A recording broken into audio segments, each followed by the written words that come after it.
नमस्कार दोस्तों, अगर आप डेयरी का व्यवसाय करना चाहते हो और पशुपालन का व्यवसाय करना चाहते हो, तो आपको 10 लाख रुपए तक का लोन सरकार की तरफ से मिल सकता है। डेयरी का व्यवसाय करने के लिए अगर आप गाय या भैंस खरीदना चाहते हो, तो आपको 10 लाख रुपए तक का लोन प्राप्त हो सकता है। साथ ही साथ अगर आप डेयरी के लिए लोन लेना चाहते हो, तो आपको किसी भी प्रकार की गारंटी की ज़रूरत नहीं होगी और बिना गारंटी के आपको सीधा लोन मिल सकता है। 50% की सब्सिडी भी आपको मिल सकती है। इस वीडियो में आज हम बात करेंगे कि लोन के लिए आवेदन किस प्रकार से किया जाता है और बैंक की क्या-क्या कंडीशन होती है और बैंक की क्या शर्तें होती है।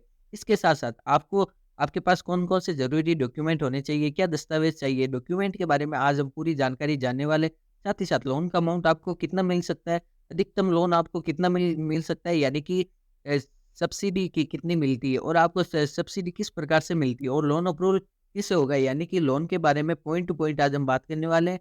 आपके लिए बहुत ही काम आने वाला वीडियो होगा। अगर आप पशुपालन या व्यवसाय करना चाहते हो या फिर डेयरी का उद्योग स्थापित करना चाहते हो, तो आपके लिए बहुत इंपॉर्टेंट वीडियो होने वाला है। इस वीडियो को पूरा वॉच करें और चैनल को भी सब्सक्राइब नहीं किया है, तो चैनल को भी सब्सक्राइब कर लें। तो दोस्तों सबसे पहले हम बात करते हैं कि लोन आपको कितना मिलता है, यानी कि लोन हमेशा पशु पर डिपेंड करता है। आप कितने पशु खरीद रहे हो, यानी कि गाय या भैंस कितने खरीद रहे हो। इसके अलावा आपको 80,000 रुपए का लोन मिलता है, यानी 80,000 रुपए प्रति भैंस के हिसाब से आपको लोन दिया जाता है। मान लीजिए अगर आप 4 भैंस खरीद रहे हो, तो आपको 4 लाख रुपए तक का लोन आपको मिल सकता है। इसी प्रकार से अगर आपके आपके पास या आप अगर गाय आप खरीद रहे हो, तो आपको इसमें 60,000 प्रति गाय के हिसाब से आपको लोन दिया जाएगा। अगर आप 5 गाय खरीदते हो, तो आपको 3 लाख रुपए तक का लोन आपको मिल जाएगा। अगर आप पशु का शेड लगाना चाहते हो, तो इसके लिए भी आपको लोन मिलता है। शेड का जो भी लोन होता है, वो कोटेशन पे डिपेंड करता है, यानी कि इनवॉइस कितना होगा इसका, कोटेशन को इनवॉइस कहा जाता है। यानी कि कोटेशन जितना होगा, उसी के हिसाब से आपको शेड पर भी लोन मिल सकता है। अब दोस्तों हम बात करते हैं कि बैंक की क्या-क्या शर्तें होने वाली है। लोन लेने के लिए बैंक की क्या-क्या शर्तें होती है, क्या कंडीशन होती है, यह आपको ध्यान से नोट कर लेना है। अगर आपके पास कंप्लीट जानकारी होगी, तो आपको 100% लोन मिल जाएगा। तो सबसे पहले हमारे पास भूमि होनी चाहिए।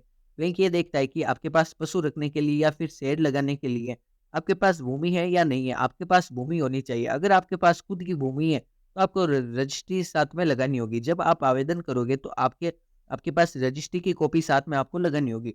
अगर आपके पास खुद की ज़मीन नहीं है और आप व्यवसाय करने के लिए फिर भी आप लोन ले सकते हो। इसके बाद हम सबसे पहले कस्टमर की सिबिल स्कोर चेक किया जाता है, यानी कि सिबिल स्कोर का मतलब है किसी किसान का सबसे पहले बैंक से लोन लिया हुआ है और वह लोन उसने वापस समय पे चुका दिया है और उसका सिबिल स्कोर अच्छा होता है।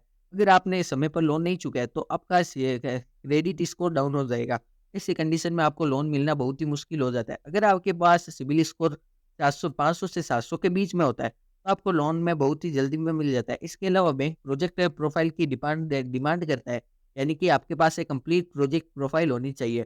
जो आपके पास डेयरी उद्योग कर रहे हैं, उसकी एक कंप्लीट प्रोजेक्ट फाइल होनी चाहिए। प्रोजेक्ट फाइल में आपकी सारी जानकारी होती है, जैसे कि आपके पास पशु ले रहे हो और आपके पास की कितने पैसे आप अपनी तरफ से लगा रहे हो। आप जितने भी पशु ले रहे हो, उनमें अनुमानित दूध कितना होगा, दूध रखने की व्यवस्था आपके पास क्या है, पशु रखने की सेहत वगैरह की व्यवस्था आपके पास क्या होगी, उनके चेहरे की व्यवस्था क्या होगी, चारे की व्यवस्था क्या होने वाली है, जो दूध आएगा उनको आप कहाँ पर भेजोगे, इसके बारे में कंप्लीट जानकारी प्रोजेक्ट फाइल में होती है।